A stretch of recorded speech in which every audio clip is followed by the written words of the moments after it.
Gracias, Señor. ¡Hey, Señor! Padre, nos alegramos en tu presencia. Es un gusto poder cantar, poder Amén. afirmar con alabanzas y expresiones de alegría de que viniste, Señor, y te quedaste y no te has ido. Amén. No nos has abandonado. Y queremos, Señor, seguir aprendiendo a caminar al lado tuyo. Queremos seguir aprendiendo a caminar de la manera agradable delante de tus ojos. Por eso hemos ofrecido sacrificios, hemos traído leña al altar, hemos ofrecido la leña de la alabanza, la leña de la fe, la leña, Señor, de la confianza.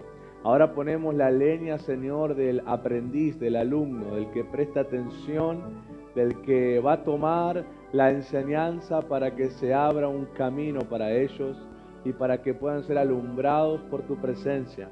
Señor, yo te pido todo corazón que está acá y el que está viendo te pertenece. Y te pedimos que vengas y tomes tu lugar como Amén. Padre, como Rey, como Señor y como dueño, Señor. Te damos gracias, eres bienvenida a tu presencia y Amén. ayúdanos a honrarla como corresponde. Sí, Señor. En el nombre de Jesús, amén, amén y amén. Da un aplauso al Señor. Y juntos decimos, bienvenido Espíritu Santo. Bienvenido Espíritu de Dios. Amén. Y amén. Tomen asiento, Dios los bendiga. Ya estamos martes previo a terminar esta etapa de la fe, la tercera creo que estamos, ¿no? La tercera, la segunda, nacer por fe, sí, vivir por fe, no, la segunda. La segunda. Ya el mes que viene empezamos con la tercera, que es caminar por fe. Y ahí estamos viendo cómo en cada etapa el compromiso va siendo mayor, la confianza a la vez también va siendo mayor de parte nuestra a Dios y de Dios hacia nosotros. Las señales, el respaldo también van siendo más notorias. Y lo que hace notorio es lo que uno aprendió, que es que por la fe agradamos a Dios. Y lo que Dios busca de nosotros en toda etapa y edad y temporada de nuestra vida es que siempre tengamos fe. No una fe momentánea para recibir algo que considero que necesita usarse la fe, sino usar la fe para todo de lo cotidiano, como lo que es confiar en que Dios te va a dar el pan, la ropa de todos los días, como creer por cosas más grandes o sobrenaturales como milagros, sanidades, provisiones, puertas abiertas, que requieren de obras más poderosas, pero de lo cotidiano a lo sobrenatural, la fe tiene que ser siempre nuestra manera de actuar y comportarnos. Dice el libro de Habacuc capítulo 2, que dice que el justo por la fe vivirá. Dice que el que no lo hace es justamente el orgulloso, el que enorgullece su alma. Dice que el que enorgullece su alma es el que retrocede. ¿De dónde retrocede? Retrocede de la confianza que un día tuvo. Retrocede para ya no depender totalmente de lo que Dios dice, sino que empieza a depender más de lo que piensa. Entonces enorgullece su alma, que es la persona que retrocede y no logra ver lo que Dios quiere. Y es hoy en día seguramente todos hemos visto en algún momento, o si no, bueno, te lo puedo explicar, está muy de moda hoy en muchas películas y series y hasta dibujos animados que han vuelto a este presente, dibujos que uno veía cuando era chico, lo han traído de vuelta, y cómo han logrado traer de vuelta cosas que habían tenido finales. Hoy en día con la idea de los futuros alternos, las historias alternas, el multiverso, lo alterno, que hay lo mismo en diferentes lugares. Bueno, con esas ideas han traído, o le ha permitido traer de nuevo algunas cosas que habían terminado hace mucho tiempo ya, dándole una nueva historia, dándole una continuación o un nuevo inicio por causa de esa creencia de los futuros alternos y las historias alternas y todas esas cosas. Y nosotros podemos vivir dos historias, la nuestra o la que Dios quiere que vivamos. Entonces a mí muchas veces me genera cierta incertidumbre o temor de que Dios tiene un plan y que Dios tiene un propósito para mí, una vida, un destino, una meta, pero que yo puedo en ocasiones torcer eso equivocadamente hacia lo que yo quiero o pienso. Eso a mí me haría vivir un futuro alterno al que Dios quería.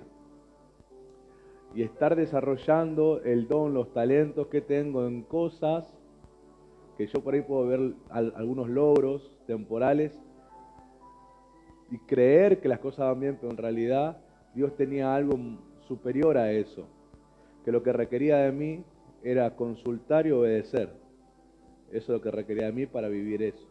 Y como hay cosas que no consultamos, nosotros nos manejamos por lo que queremos y creemos que podemos hacer y dejamos de lado a Dios y su consejo.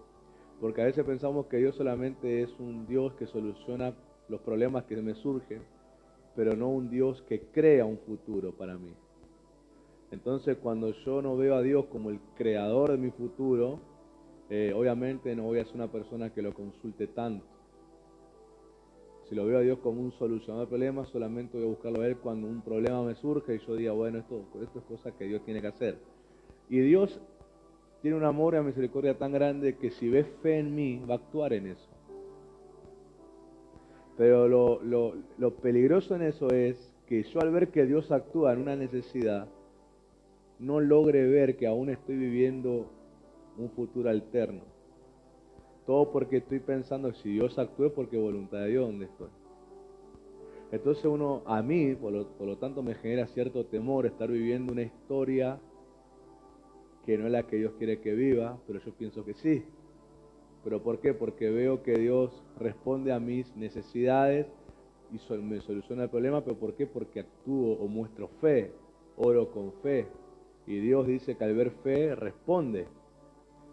Entonces es como que yo digo, hoy la gente vuelve a preguntar, ¿por qué crees que lo que estás haciendo es de Dios? ¿Por qué crees que lo que estás emprendiendo es de Dios? Y básicamente te dicen que piensan que es así porque oraron que Dios les provea tal cosa y proveyó, entonces de Dios. Y el tema es que si vos tuviste fe que Dios puede proveer, Dios provee. Porque es una ley del reino. Dice que al que cree todo le es una ley del reino. Jesús nunca dijo, Dios solamente va a responder exclusivamente a lo que sea su voluntad en tu propósito. Él dijo que pidan y se les dará. Entonces hay cosas que la gente pide dentro de sus propias voluntades, pero por causa de tener fe que Dios se lo puede dar, lo reciben. Hay una persona, la hija de una pastora de otra iglesia, de la iglesia donde papá inició su fe, allá en Casa de Oración. Esa chica no era fiel en congregar, la verdad, no era fiel en congregar, ni lo es ahora. Pero esa chica siempre mostró fe cuando necesitaba trabajo.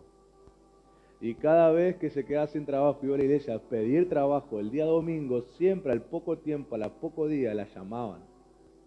Dios le proveía un trabajo. ¿Pero por qué? Porque ella mostraba fe que Dios le podía dar trabajo.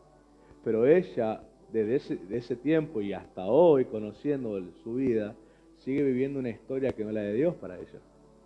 Pero puede contar ella en su vida que hay cosas que le ha pedido a Dios y Dios se lo ha dado. Y el tema es que la gente interpreta eso con que están bien delante de Dios y que Dios está probando lo que están haciendo. Eso a mí me ha generado un gran temor.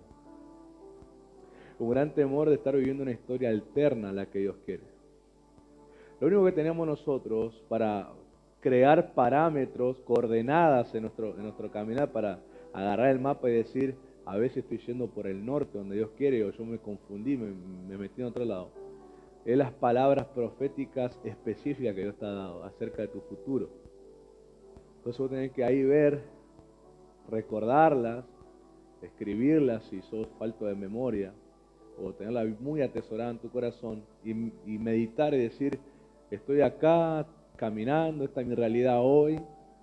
Han pasado tantos años de que Dios me habló tal cosa, o de la última vez que Dios me habló una profecía así personal acerca de mi futuro, y decir, ¿cómo hoy estoy? Estoy en esa coordenada, estoy en esa dirección, o me estoy dando cuenta que me estoy yendo en otro lado, totalmente distinto. Y ahí a veces la mente se confunde porque dice, pero si Dios me respondió cosas que le pedí, ¿por qué estaré yendo en otra dirección? Y acá donde entra justamente lo que es la fe, por la fe. ¿Para cuánta gente fue sanada y recibió milagros según los evangelios? Que el evangelio dice por qué lo recibieron. ¿Por qué lo recibieron según los evangelios la gente, la fe, la salvación, la sanidad, los milagros? Pero no todos siguieron a Jesús. Pero ellos en su historia de vida pueden contar que pidieron milagros y Dios se lo hizo. Pero no todos tuvieron el compromiso de seguir a Jesús, de vivir una vida para Jesús. Entonces, vivieron futuros alternos, no el que Dios quería para ellos. Y eso puede ser tan peligroso como perderse, totalmente perder la salvación por agarrar una vida que a Dios no agrada. Pero también lo peligroso es de no lograr lo que Dios quería para nosotros. Y los pequeños logros a nosotros nos hacen confundir y distraer, nos hacen sentir satisfechos en nuestro orgullo. Por eso es muy importante Habacuc 2, porque habla que el justo vive por la fe, pero también dice que el que no vive por la fe es uno que enorgullece su alma. Y justamente los logros pequeños alimentan a nuestro orgullo en el alma. Entonces, como tenemos pequeños logros, nosotros agarramos de eso para justificar por qué estamos donde estamos, por qué hacemos lo que hacemos, por qué nos comportamos como nos comportamos. Y eso es lo peligroso. Me confundo y quiero forzar que estoy viviendo la voluntad de Dios. Pero, según Romanos 12, verso 2, o el 1 y el 2, para que la idea quede completa, me habla que la voluntad de Dios es buena, agradable y perfecta, pero me dice que los que la comprueban, los que la prueban, los que la experimentan, los que pueden afirmar que están en la voluntad de Dios, son los que hacen algo. Son los que primeramente el apóstol pide ofreciéndose en el altar voluntariamente cada uno y renovando el entendimiento para ser transformado. Quiere decir que cuando uno modifica su manera de pensar, no está viviendo lo que piensa por sí mismo, sino por lo que aprendió. Cuando uno renueva su entendimiento, quiere decir que el renovar el entendimiento, cambiar, porque la palabra directa del griego es metanoia, es cambio de mente, literalmente, es cambiar tu forma de pensar. Ese cambio de mente significa que no estás viviendo tus propios pensamientos o ideas, sino lo que te fue enseñado por alguien más. O sea que vos estás viviendo, en palabras certeras, la mente de alguien. ¿Sí? ¿Se entendió? Lo que yo estoy viviendo entonces, a partir de ese momento, por una enseñanza, es la mente de alguien. ¿Y qué dice 1 Corintios capítulo 2?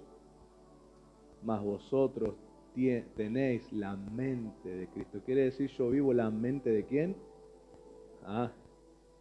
Entonces ahí yo puedo decir, estoy viviendo el futuro que Dios quiere. Pero viene por una renovación, un cambio de mente que se produce en el altar. Porque el altar hace... Muchos dicen, en el altar Dios me dio palabra, en el altar Dios me reveló tal cosa, en el altar tuve una experiencia. Sí, pero ¿por qué en el altar? Porque lo que el altar puramente hace cuando es hecho como corresponde, es que el altar consume todos tus filtros carnales, donde el orgullo, la vanidad, la terquedad están presentes, y abre camino para que la voz de Dios te hable, y entonces vos la recibís como la Biblia manda, con mansedumbre de corazón. Santiago dice que la palabra debe ser recibida con mansedumbre de corazón, para poder aprender bien, si no, no se aprende. Si vos escuchás la enseñanza, pero tu corazón tiene orgullo, vos vas a recontra debatir y vas a estar como, va a haber un pequeño vos dentro del corazón, una ametralladora tirándole a esa enseñanza porque no estás de acuerdo en muchas cosas que te confrontan. Pero cuando vos estás en el altar y el altar es bien hecho, el altar es bien hecho, el altar trata con esos filtros del orgullo, la terquedad, todo lo que genera resistencia a Dios, lo consume. Y entonces es cuando la voz de Dios se hace presente. ¿Por qué? Porque ahora vos estás listo para oír, para aprender. Entonces tu mente cambia. Ahora ya no ves lo que veías como lo veías. Ya no entendés las cosas como las entendías. Ahora lo haces por la mente de Dios. Y es literalmente el libro de la carta a los Corintios dice que los carnales no entienden eso, pero el espiritual sí. Entonces, ¿qué te está diciendo Dios? Que en el altar Él consume tu carnalidad y te hace un hombre o una mujer espiritual para vivir su mente. La que no comprendes en tu carne porque tiene resistencia, terquedad, orgullo, vanidad, todos esos filtros que son destruidos por el fuego del altar.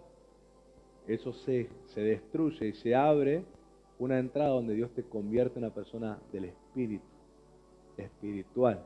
Por eso Pablo dice que el hombre natural no entiende estas cosas porque se han de discernir espiritualmente, mas vosotros tenéis la mente de Cristo. Dice que el carnal dice que no comprende esas cosas, pero el espiritual sí, porque vive la mente de Cristo. Y no por nada el Salmo 133 dice que el aceite o la unción empieza por la cabeza. El derramar viene por la cabeza. Yo no estoy hablando de ser personas solamente que tienen información o conocimiento, que no está mal. Lo que está hablando es, si viene por la cabeza, está hablando justamente que esa renovación que es posible por el altar genera una entrada de la unción. ¿Sí? Genera una entrada de la unción. Porque viene un mensaje que vos no lo tenías presente así, lo aceptás por ese fuego del altar y la unción viene. Porque la unción es el poder sobrenatural de Dios para hacer algo. ¿Sí? La unción que es el poder sobrenatural de Dios para hacer algo. ¿Y cómo lo haces? ¿Cómo lo haces? Porque lo aprendiste en el altar, porque el altar trató con lo que resiste a la voz de Dios. Por eso, acá quiero sacar algo, un principio muy importante. La experiencia de Elías. Hoy estaba meditando en eso. ¿Cuándo se acuerdan cuando Dios va a buscar a Elías al monte Carmelo? Cuando Elías se esconde de Jezabel y escapó al monte Carmelo. ¿Eh? Bien. En esa búsqueda de Dios a Elías, dice que hay, delante de Dios pasan acontecimientos y Dios no estaba ahí. Dice que hubo un terremoto y la escritura dice que Dios no estaba en el terremoto. Dice que hubo un viento fuerte y que Dios no estaba en el viento fuerte. Dice que hubo fuego y que Dios no estaba en el fuego. Dice, pero un silbo apacible. Esa traducción de silbo apacible significa el sonido del silencio. Parece irónico, si el silencio tiene sonido, si es ese sonido que cuando se hace silencio todo, no se oye nada. Eso fue lo que pasó en ese momento, nada. Silencio total de cualquier sonido. Y cuando pasa eso, el profeta empieza a sentir temor. Dice que se cubre con el manto y dice que Dios habla ahí. Eso a mí me hizo meditar algo. Lo que pasó antes del silencio del silbo fueron muchos acontecimientos intensos, terremotos, vientos fuertes, fuego. Son cosas relacionadas con el poder. Que mucha gente si siente eso se tira al piso, dice Dios está acá. Y se sacude y se deja arrastrar por eso. Pero el profeta no respondió emocionalmente a esas cosas. Él dijo, esto es intenso, pero Dios no está acá. Esto es fuerte, pero Dios no está acá. Esto es impresionante, Dios no está acá. Cuando se hizo silencio, él percibió a Dios ahí. Lo que fui tratado en mi corazón es, ¿cuántas veces, y esto es interesante porque los encuentros con Dios se vuelven coordenadas para tu futuro, donde vos decís, bueno, voy para ahí, para estar en el futuro de Dios y no en un futuro alterno que yo me invente. cuál es. El encuentro con Dios te da coordenadas. Pero ¿qué pasa? En el altar, antes que Dios hable, están esas experiencias. Porque esas experiencias tratan con las cosas de mi carne. El problema está en que nos quedamos en esas experiencias. Hasta ese momento nos quedamos. Y nosotros creímos, listo, ya está. Oh, la gloria vino de Dios y fui ministrado. No está mal, o sea, ¿qué quiero que entiendas? Que fueron cosas físicas, pero Dios, el propósito de eso no era que vos sientas. El propósito era prepararte para oír a Dios. Y vos te fuiste antes que Dios hable. Vos en el fuego te emocionaste y dijiste, qué lindo que tuvo el altar, y te fuiste. Y no esperaste el silencio donde Dios iba a hablar. Y te perdiste la coordenada donde Dios te iba a marcar el futuro que tiene para vos. Y después vos andás diciendo, oro y no pasa nada, oro y no sé qué hacer. El altar, bien hecho, no es un juego, no es una pérdida de tiempo, es realmente, es un acceso, un portal, es un cielo abierto para el que busca a Dios. Pasa que muchas veces las primeras cosas del altar tratan con nuestra carne, tratan con las cosas que no nos va a permitir oír a Dios. Por cómo tuviste el día, no sé en qué momento lo haces, si en la noche, si en la madrugada, si en la mañana, si en la tarde. Y hay cosas que tenemos que desprendernos antes de oír a Dios, no importa en qué horario sea. Si es la madrugada, el cansancio y la pereza que tenés por levantarte de la cama, por despertarte en un horario poco tradicional o conveniente, quizás para otras personas. Si lo haces en la madrugada, si lo haces temprano en la mañana también, si lo haces en la tarde por ahí venir del trabajo, de alguna actividad, si lo haces en la noche, pasó todo el día. Entonces hay como cosas que despojarnos antes de oír a Dios. Y uno está orando y sí, toda la fe, adora a Dios, busca a Dios. Y empieza entonces el terremoto, el viento fuerte, el fuego, cosas a tratar con nuestras emociones y uno está Y todo eso te está preparando para oír a Dios. Después que pasa todo eso, uno debe, ese es un principio del que quiere oír a Dios, debe guardar silencio. A ver, si yo estoy hablando con vos, Josué, estoy hablando, yo quiero que vos me hables, pero yo te estoy hablando. Y vos intentás hablar al ritmo de lo que yo estoy hablando. No nos vamos a entender ninguno de los dos. Ahora, que Dios sea espíritu no quiere decir que Él me va a hablar y yo voy a entender aunque yo esté hablando. No va a pasar. Porque nuestra mente se va al sonido más fuerte. Y si yo estoy hablando, mi mente se va a lo que yo estoy hablando. Ahora, cuando yo guardo silencio, mi mente puede percibir otra voz. Cuando digo mi mente, ¿por qué? Porque mi mente dice la Biblia que tiene espíritu. Espíritu es lo que manda a Pablo a renovar, a ser transformado. Cuando el altar trató con mis emociones, trató con mi carnalidad, me prepara para oírlo a Dios. Cuando vos guardas silencio, Dios va a empezar a hablar. En la quietud, hay un salmo que dice, estén quietos y conozcan que yo soy Dios. La quietud es justamente silenciarte a vos mismo. Silenciarte, no es que vos hagas silencio y tu mente empiece a pensar, no, vos tenés que silenciar tu mente. No estoy hablando de nada extraño de lo budista, mente en blanco, nada. Estoy hablando de silenciar. Ya le hablaste a Dios, oraste a Dios, adoraste a Dios. Él te oyó, con respeto. Ahora, haz silencio y Él te va a hablar. ¿Sabes qué pasa? Que eso genera disciplina. Nosotros somos tan ansiosos, tan intensos, tan rápidos. Empezamos a ver que el tiempo pasa y me tengo que ir. Que decimos, bueno, amén, gracias Señor. ¿Gracias de qué si no me habló todavía? Pero ponle que tengas que hacer algo, pues. Yo sé que hay gente que no tiene mucho tiempo de sobra. Ponle que tengas que hacer algo realmente, tenés que ir, tenés responsabilidad, no puedes quedarte más tiempo. Aunque te vayas, mantener la quietud, porque aún en el camino Dios te puede hablar. Me pasa muchas veces que cuando yo lo hago en el trabajo, me pongo a meditar, Dios puede hablarme en el trabajo.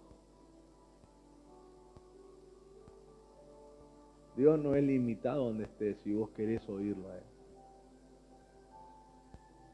Pero si vos estás en el tiempo de altar donde se supone la puerta cerrada, Mateo 6, puerta cerrada, arrodillado y todo el protocolo que vos decís, así se ora, muy bien.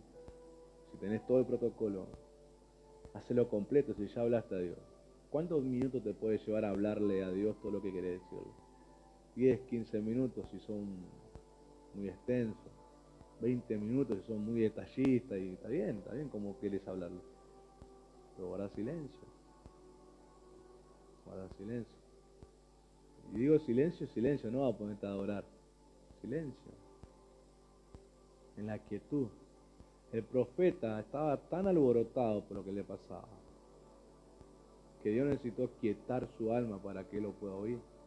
Porque si uno lee el capítulo, Dios ya le había hablado antes y él no hizo caso. Cuando aquieta todo, le dice lo mismo. Si vos lees el mismo capítulo, Dios le vuelve a decir lo mismo, entonces él ahora prestó atención. Porque cuando vos estás tan intenso, tan alborotado emocionalmente, tan ansioso, tan afanado, tengo que hacer, tengo que trabajar, tengo que hacer esto, tengo que salir para acá, tengo que hacer tal trámite, tengo que bañar a los nenes, tengo que llevar al colegio. Dios no puede hablarte. ¿Vos alguna vez intentaste hablar a alguien que está haciendo cosas? No te presta atención. No te presta atención. Vos le hablas y no te dicen sí y ni saben lo que te dijeron. Hablarte a vos o a mí, Dios, estando así, no le voy a prestar atención. Entonces es muy importante el vivir por fe, buscar, estar viviendo la voluntad de Dios. La ventaja de nosotros comparado a hombres y mujeres de otros siglos, de los siglos primeros más que nada, es que ahora tenemos la voluntad de Dios escrita. Otros no la tenían escrita. O no tenían los accesos a los rollos que escribieron algunos apóstoles hasta que la Biblia se formó. Y hoy la tenemos traducida hasta las traducciones del lenguaje más actual para el que les cuesta entender palabras. Tenemos escrita la voluntad. Acá podemos entrar a la Biblia y podemos descubrir la voluntad de Dios. Por ahí la voz de Dios en el momento no te responde exclusivamente, pero te puede en tu silencio venir un texto bíblico, una historia, una parábola de Jesús, o alguna historia. Por eso vos mismo es muy bueno que vos ganes contenido bíblico en tu espíritu, en tu mente, porque mucho ese contenido bíblico el Espíritu de Dios usa para responder. Te vas a acordar, vos dices, sí, yo me acuerdo que estaba en la Biblia tal cosa, y vas, y ahí entonces Él también te puede enseñar. Como yo me acordé hoy de la historia de Elías. Me acordé de la historia de Elías, y en la historia de Elías, de esas cosas que pasaban antes del audio, Dios me explicó algo. Me hizo entender que se perdieron muchas coordenadas proféticas personales por levantarnos e irnos con las expresiones del viento, el terremoto y el fuego, y no quedarse a oír en el silencio.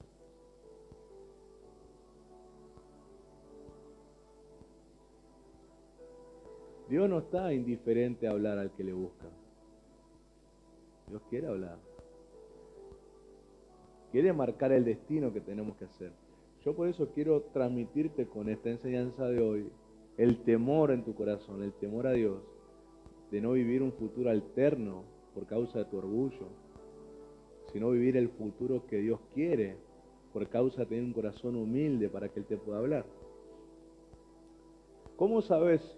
¿Cómo hacer un examen de orgullo en el alma cuando alguien te habla? Cuando uno te aconseja, una persona te habla, te aconseja, te está transmitiendo su mente, ¿sí?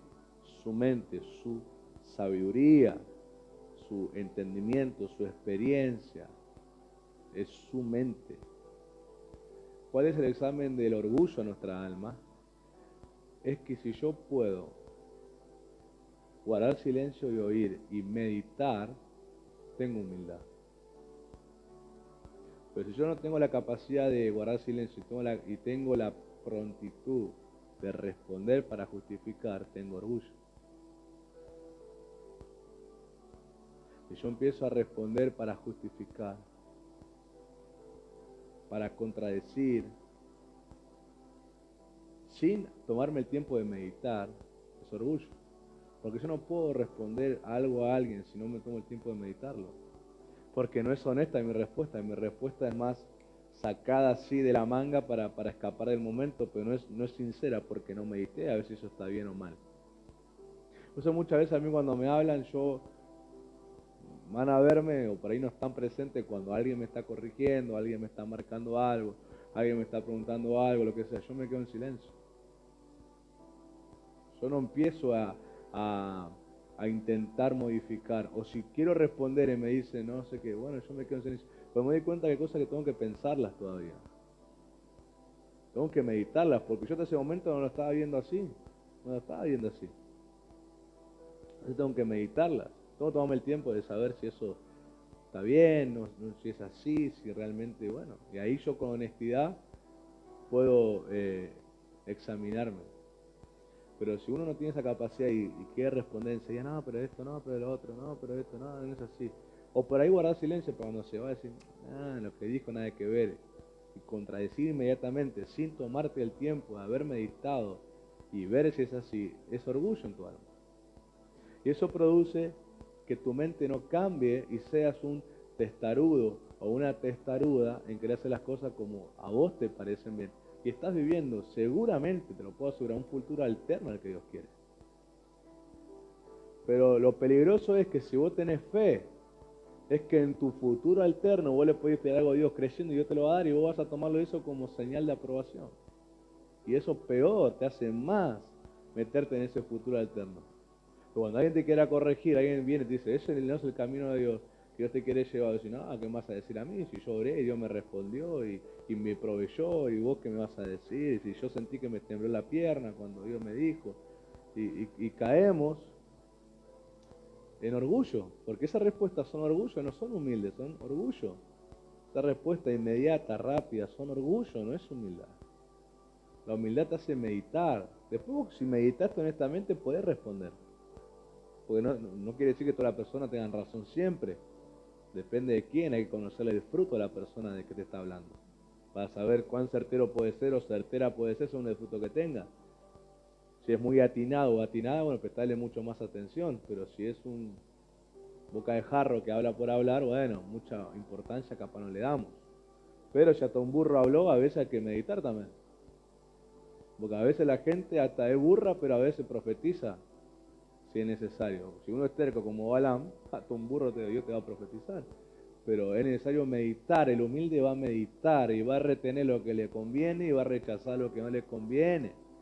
Tampoco es para andar ofendiéndose porque te dijeron algo que no te gustó, ay, me pinchó el globo. También tenga que limpiar tu corazón de la ofensa, porque también muestra orgullo que te ofendas por un consejo, es orgullo. Que diga, ay, me amargó lo que quería hacer, es orgullo. Hay que crucificarlo.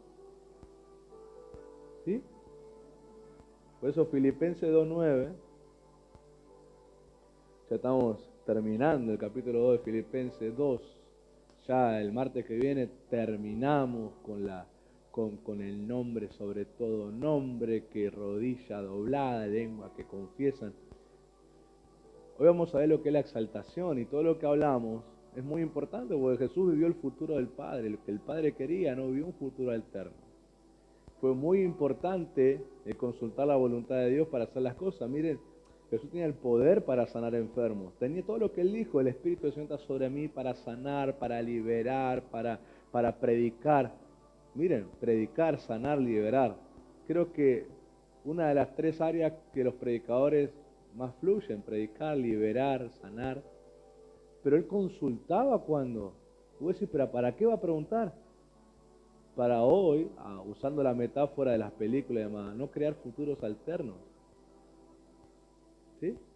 Por eso hay un momento, y yo considero importante esto, por eso un evangelio lo comenta, y si lo comenta lo considero importante, que dice, Él pudo haber escrito y Jesús estaba enseñando en la sinagoga y bien, normal, la historia, la lectura hubiera sido la misma. Pero él agrega que el poder estaba sobre Jesús para sanar. Él agregó eso. Dice que el poder ya estaba sobre Jesús para hacer sanidades, pero dice que él estaba enseñando. No estaba sanando todavía, estaba enseñando. Después sana a la persona enferma. Entonces uno ve la disciplina de Jesús, aunque tenía el poder para hacerlo, y él sabía que tenía la fe para obrar esas cosas, él consultaba a Dios. Para mí no es muy complicado entender que cuando se iba a orar preguntaba la voluntad de Dios. Lo interpreto así, que cuando se apartaba a orar, consultaba la voluntad de Dios. Dice que él tenía discípulos, no dice cuántos, pero dice de los discípulos que tenía escogió 12. Sabía más de 12. Pero dice que antes de la elección de los 12, dice, se pasó toda la noche orando. No eligió a ojo. Y quizás a los que fueron elegidos, hubiera otros mejores que los que estaban ahí. Pero los 12 eran por una razón que Dios quería que sean. Y Jesús obediente usó el poder para consultar. Usó la fe para preguntar antes de usar el poder para hacer algo, una sanidad, una elección de discípulos, una resurrección, un limpiar leprosos y demás. Vean, yo creo que la gente empezó a darse cuenta de esas cosas, porque lo buscaban y muchas veces no lo encontraban. Y hasta su discípulo muchas veces no sabía dónde estaba él. Él aparecía después. Vean que la gente para mí se dio cuenta porque después hay milagros que empiezan a ocurrir y le empiezan a preguntar a Jesús si querían ser sanos.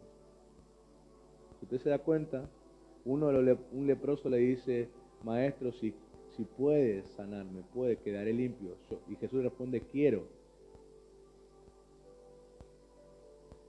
Yo creo que la gente empezó a darse cuenta que Jesús no iba a hacer, aunque podía hacerlo, no lo iba a hacer si no estaba autorizado a hacerlo. Por eso le empezaron a preguntar si quería, si podía. O sea, yo creo que la gente se empezó a dar cuenta que Jesús no fanfarroneaba con la unción. No andaba tirando así chispitas así a los Harry Potter, aunque hubiera podido si quería. Se empezaron a dar cuenta que aunque él podía sanar, no iban a ser sanos y que Jesús no estaba seguro que Dios quería. Y esa clase de temor, esa clase de principio que Jesús transmitía con su obediencia, hizo que la gente que se encontró con él viva la voluntad de Dios para ellos en ese momento. ¿Sí? Vos fíjate que el Gadareno, cualquiera se lo hubiera llevado como el testimonio del año. Vengan a ver a la ex bestia, al que era como un animal en su ciudad. Hoy, con algunos que hacen de esos milagros, hacen alarde, se lo hubieran llevado de gira al endemoniado Gadareno y usarlo como exposición de su ministerio. Ahora el Gadareno quiso ir. Dijo, déjame seguirte, y Jesús le dijo, no, vuelve a los tuyos y cuéntale las misericordias que Dios te mostró. ¿Y por qué no se lo llevó Jesús? Jesús no se asustaba andar con él. Dijo, ay, en vez de se le agarra el espíritu del lobo otra vez, no. No tenía miedo de llevárselo con él. El problema, él entendió, Dios no quiere que me lo lleve. Él no tiene que ser un discípulo, no tiene que seguir a mí ahora. Él tiene que ir a su ciudad contar lo que le pasó.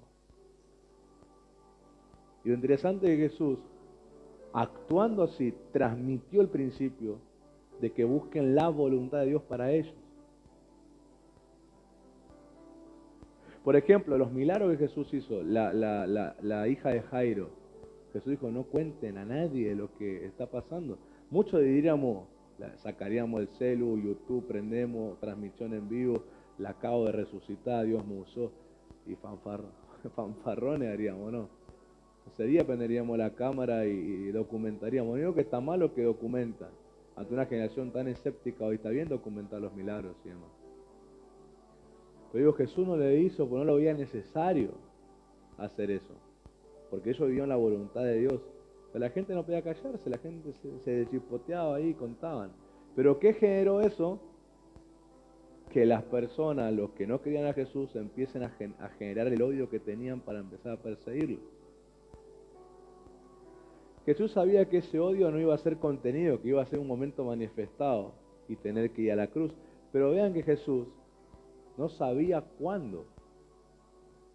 Por eso él decía, no lo digan, no por miedo a él, porque él todavía no sabía si era el momento en que todo el área religiosa que se iba a confabular con Roma se levante para llevarle. Él no sabía si era el momento. Entonces decía, no cuenten, porque esa cosa que esto ya me vengan a buscar. Y no sabía si era el tiempo. Cuando él supo que era el momento, él habló libremente que era el Mesías, dijo, acá se arma lío, pero como es el momento ya, y soltó todo. Yo soy el Mesías, y testificó que es el Cristo, se lo contó a la samaritana, después le preguntaron y se escandalizaban, se arrancaban la ropa y todo lo que hicieron. Pero Jesús ya supo que era el momento. Voy a decir, ¿cuándo, pastor? Cuando los griegos aparecen. Le dicen, Señor, te buscan 2 griegos. Inmediatamente Jesús dice, el tiempo ha llegado, dice. Tendría que estudiar qué significa la señal de los 2 griegos, pero Jesús cuando escucha 2 griegos te buscan, inmediatamente dijo, el tiempo llegó. Donde el Hijo del Hombre va camino a su muerte. Y él empieza a hablar del grano de trigo. Si el grano de trigo no cae y muere, queda solo, pero si muere lleva mucho fruto. Él dijo, 2 griegos, es tiempo de ir a la cruz. Y ahí empezó a hablar con más libertad. Hasta sus apóstoles le dijeron, ahora nos hablas claramente, le dijeron. Él ya empezó a hablar con libertad, dijo, ya, si se arma escándalo que se arme, yo ya voy a la cruz, así que se tiene que levantar todo el odio. Pero antes Jesús no sabía, por eso decía, no cuenten estas cosas, porque esto va a impresionar y va a traer escándalo y me van a andar buscando. Jesús siempre mostró un principio de que yo quiero la voluntad de Dios, que se cumpla. Lo que él sabía lo hacía, y lo que no sabía prevenía. Hoy lamentablemente nosotros con la mirada del éxito ministerial o de fe, todo lo sobrenatural que nos pasa queremos que la gente sepa qué pasó con nosotros. Queremos que oré por alguien y se sanó, queremos contar nuestras experiencias, queremos contar lo que sea, queremos contar qué está pasando. Y a veces creamos futuros alternos. No sabemos si Dios quería que la gente sepa todavía. Nosotros creemos que sí, porque si Dios lo hizo, la gente tiene que saber. Y a veces nos metemos en futuros alternos donde la gente dice, bueno, si Dios hace eso como venía a predicar y venía a tal lado y no era el momento. Dios no quería que yo me vaya en el medio de los terremotos, de los vientos recios y los fuegos. Quería que me quede en el silencio porque Él, aunque estaba empezando a hacer cosas conmigo o con ustedes, Él todavía tiene que formarme algo, no era el momento de ir. Vos tenés que preguntarle a Dios y decir, Señor, ¿cuándo? O dame una señal, o quiero saber cuál va a ser la señal de que es el momento de iniciar esto que me profetizaste. Sin yo confundir que me estás ministrando y yo creer que ya estoy listo para hacerlo. Yo no sé si Jesús pidió señal, pero cuando escuchó a los 2 griegos, él inmediatamente dijo, es el tiempo. Preguntarle a Dios, ¿cuándo es el tiempo? Porque por ahí como Jesús, Dios ya te está dando cosas para poder hacerlo, pero tenés que preguntarle cuándo es el tiempo. El vivir por fe requiere consulta. El justo por la fe vivirá y requerimos ese comportamiento. ¿Está interesante o no está interesante? Es fundamental para no fracasar. Filipenses 2:9 dice, por lo cual Dios también le exaltó hasta lo sumo y le dio un nombre que es sobre todo nombre.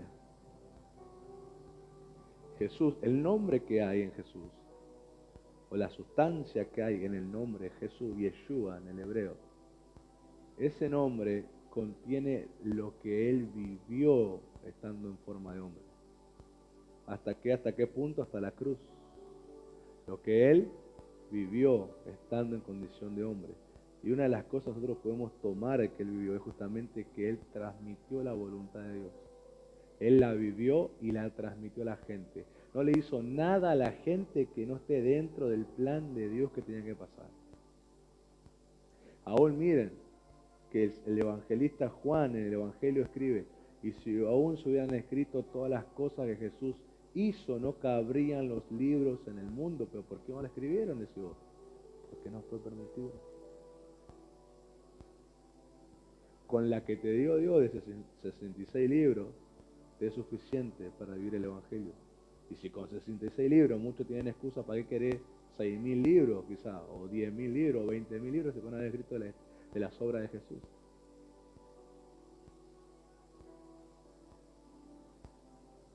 La Biblia tiene un trazo tan hermoso de punta a punta de la voluntad de Dios hecha, pero también tiene descritas las consecuencias de la voluntad de Dios no hecha o retrasada. Y vemos, por ejemplo, a un Abraham teniendo a un Ismael. Vemos a un Jacob teniendo hijos de las esclavas de sus esposas.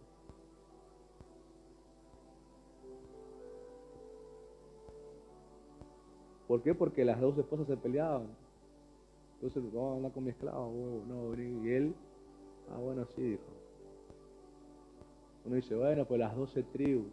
Vengan a nacer las 12 tribus. ¿Y qué sabes si vengan a nacer las 12 tribus así? Por ahí Dios le va a 12 hijos de las 12 esposas nomás. No de las otras 2 sirvientas. A veces nosotros queremos justificar todo. Hay cosas que también se hicieron, que estaban las promesas de Dios y cosas que la gente hizo por mandarse. David con Betsabé, Dios mismo le dice, te di todo. Y si vos me hubieras pedido más te hubiera dado. Como diciendo, si vos querías una esposa nueva, también te lo hubiera dado.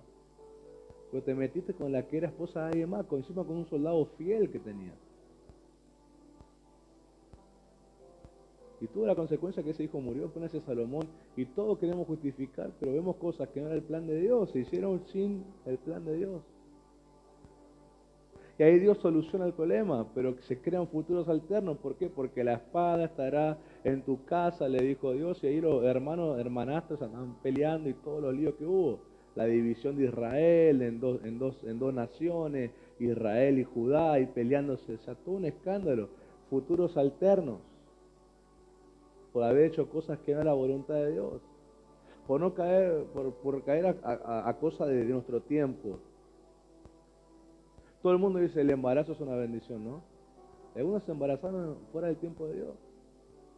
No consultaban, dije, pues estoy casado, puedo. Obviamente, no, sin estar casado ya podés.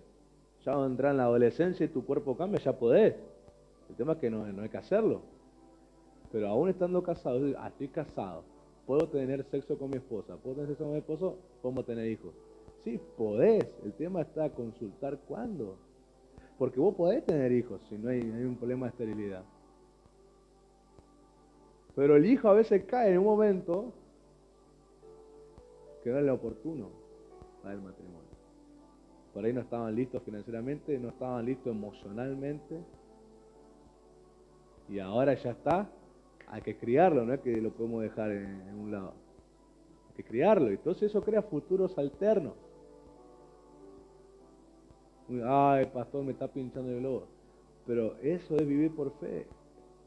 Y eso contiene, nosotros con Yami ya planeamos hasta nuestros hijos, pero siempre decimos, vamos a orar a Dios cuando va a ser el momento. Nosotros decimos, tantos años, estamos casados, pero puede ser antes, puede ser después. No sabemos, pero cuando Dios diga, Dios me va a decir, ya te di la posibilidad, haz tu trabajo ahora. Pero el tema está que Dios sea el que diga. Entonces uno ya se para en el futuro de otra manera. Pero por hacerlo por hacer, se crean futuros alternos. Sueños o proyectos que eran importantes hasta ese momento se retrasan por la llegada de un hijo si no era el momento. Y muchas cosas más, ¿no? Bueno, quiero decir, los hijos no son estorbos, pero son responsabilidad. Por eso hay que consultar cuándo. Y si el primero vino sin consulta, pues bueno que el segundo se ha consultado. No sé si estoy profetizando, no si estoy enseñando. Pero hay que consultar. No tienen que venir por venir nada. Si vivimos por fe, tiene que ser consultado. ¿Sí? Para que sea la voluntad de lo que vivimos. ¿Estamos bien ahí? El nombre de Jesús tiene esta sustancia de la voluntad de Dios vivida plenamente. Todo lo que hizo estaba en el plan de Dios. Por lo tanto, no se creó ninguna rama de tiempo y nada raro, sino que fue específica. certera, por eso fue tan efectiva. Por eso Hebreo dice, murió una vez y para siempre, no tiene que morir otra vez. Ya con lo que murió y después resucitó fue suficiente porque fue certero, no hubo nada fuera del plan, todo fue dentro del plan, porque la exaltación es el resultado de haber hecho bien lo que nos fue pedido a través de la humildad y la obediencia. Cuando sos exaltado es porque lo que te pidieron lo hiciste bien, como fue pedido, lo hiciste dentro del plan. Si a vos te dicen, filmá de cerca, filmá de lejos, filmá de cerca, filmá de lejos. No me firmá de cerca las dos o de lejos las dos, porque tengo que decir, cabeza de corcho, no lo hiciste como te pedí, no me corregís. Si yo te pido, me pones 3 sillas al frente y 3 sillas de costado, me pones 3 sillas, me pones 5. Entonces no te puedo felicitar, te tengo que decir, no era así. Yo te pido, cantame, va a haber avivamiento, y vos me cantás Pentecostés, te tengo que corregir porque está muy bonita Pentecostés, pero te pedí avivamiento. ¿Sí? Entonces, si vos querés ser exaltado, tenés que hacer las cosas como te es pedida. ¿Y vieron cómo a veces a la gente le cuesta vivir la mente de alguien más? Le agrega su propia mente. Yo te pido avivamiento, vos estás sirviendo a mis pensamientos. Ahora, si vos metés Pentecostés, vos estás sirviendo a tus pensamientos, o ya hiciste un lío, una ensalada, lo que había que pasar. ¿Sí? Bien, por eso es muy importante que los que trabajan con vos también sean gente que tenga la capacidad de vivir la mente del que está liderando en ese momento. Cuando a vos te toque liderar, tu mente va a ser la que dirija. Cuando hablo mente, hablo obviamente de una persona que tiene visión, que tiene guianza de Dios, ¿sí? Que la transmite. Hay que saber trabajar la mente del que lidera, ¿sí? Hay que saber hacerlo. Pero miren, lo importante en este texto es cómo empieza. Dice, por lo cual Dios también lo exaltó hasta lo sumo. Por lo cual también Dios lo exaltó. El también Dios lo exaltó quiere decir que Jesús primero lo exaltó a él como un padre. ¿Sí? ¿Se dan cuenta? Miren cómo está la palabra. Por lo cual Dios también lo exaltó. Él también lo exaltó. Me está indicando que Jesús primero en su vida exaltó a Dios como padre. Siendo una persona obediente y sujeta. ¿Sí? ¿Lo pueden entender? El Padre consideró la conducta de Jesús hasta la cruz como una vida que lo exaltó, por lo cual ahora era el momento en que Él exalta a Jesús como hijo. ¿Sí? La palabra exaltación significa ser elevado más alto por la dignidad que demostró. Exaltación significa ser elevado más alto por la dignidad que mostró. En otras palabras, es ser destacado por encima de todos. Eso cuando alguien hace las cosas bien, va a ser destacado siempre. Pero algo que me llamó la atención es que dentro de la palabra exaltación en el original hay una explicación interesante que dicen que también es para el beneficio de alguien más. Entonces quiere decir que la exaltación que fue el premio de Jesús como hijo tenía un propósito, que esa exaltación fue, es y será para nuestro bien por creer en Él. Cuando alguien es exaltado, y ese es el filtro de la exaltación lo que nos enseña, dos cosas nos enseña este filtro de ser exaltados. La primera, que en el reino de Dios la obediencia fiel te posiciona más alto. Que en el reino de Dios la obediencia fiel, vivir la mente del que te lidera, vivir esa voluntad que te revela fiel, no agregar nada ni quitar, hacer como te pidieron, te posiciona más alto. ¿En qué nivel? De confianza. Empezás a ganar confianza en esa persona, de que te puede justamente confiar en encarar cosas porque las haces como te la piden. Y el segundo principio que podemos aprender del filtro de la exaltación es que el propósito por el cual soy destacado, exaltado, es para que muchos más sean favorecidos cuando se relacionen con mi nombre o con mi familia. Cuando yo soy exaltado, soy destacado, es a favor de las personas que se relacionen con mi nombre propio o con el nombre de mi familia. Entonces cuando digan, soy amigo de tal persona, o soy pariente de tal persona, soy familia de tal persona, o soy servidor de tal persona, por el nombre de esa persona destacada, te van a dar favores. permisos, accesos que tienen que ver por tu vínculo con esa persona o con esa familia. Es lo que se conoce los favores, que se te abren puertas de trabajo, te dan oportunidades que a otros no le darían, porque vas siendo una persona recomendada porque estás relacionada. Ese es el propósito también de la exaltación. Cuando vos sos destacado, sos alguien de confianza. Por ejemplo, si alguien de mi confianza viene y me pide que hable con alguien al quien yo le daría una fecha para hablar, pero una persona de confianza me dice, atendelo, yo lo voy a atender por causa de la persona de confianza que me está pidiendo. Ahora, si una persona ajena que yo no conozco, le decimos, bueno, tal día, o le doy un tiempo más adelante, pero no sé quién es, y tengo que tomar mi prudencia.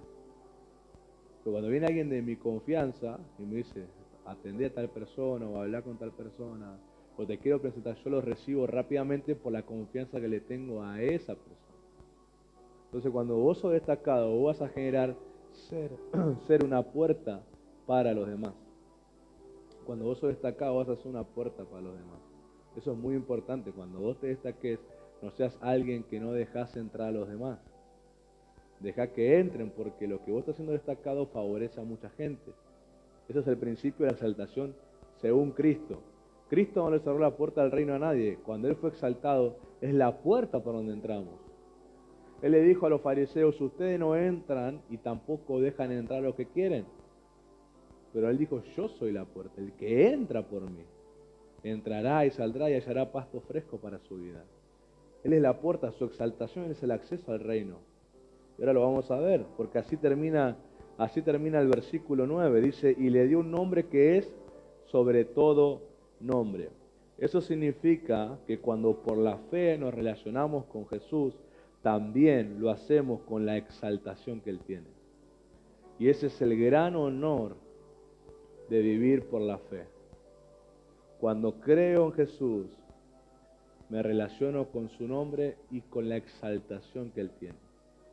Por lo tanto, por causa del nombre de Jesús, ocurren los milagros, ocurren las sanidades, los demonios salen de los cuerpos de la gente, cambia el ambiente espiritual, respuesta a oraciones suceden, acceso al reino sucede, salvación sucede, Dios perdona nuestros pecados y todo eso por el nombre de Jesús, porque está en el nombre de Jesús la exaltación que tiene.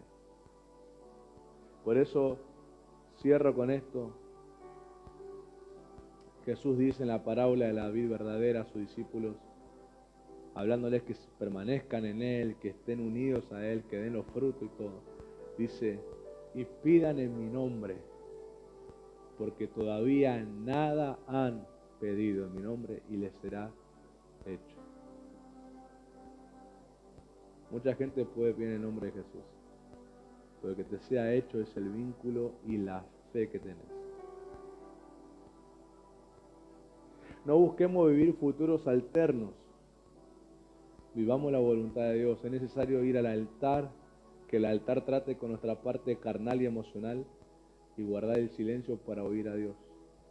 Y entonces saber qué quiere Dios y vivir esa voluntad que Dios tiene, que es buena, es perfecta y es agradable. Por eso oro para el que está del otro lado, digo, Señor, que venga a su vida la convicción de meditar si está viviendo un futuro alterno a tu voluntad.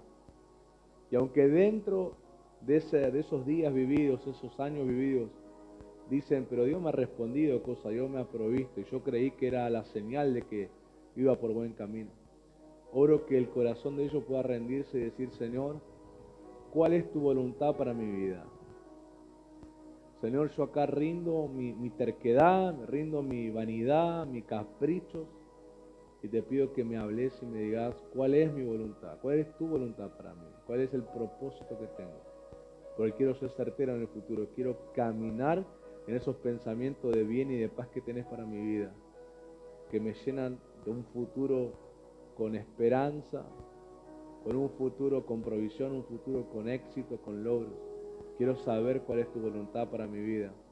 Yo creo que se avive la fe en el corazón del que está viendo, se avive la confianza de consultar a Dios y que renuncie al afán, a la ansiedad, a la prontitud de hacer cosas desesperados para esperar que Dios responda y entonces comprueben a Dios su buena voluntad. Espíritu Santo, yo te pido, trae un avivamiento a ese corazón. Trae un avivamiento por tu voluntad y por vivirla. Despierta en sus vidas el temor a Dios para poder caminar con dignidad delante de tus ojos.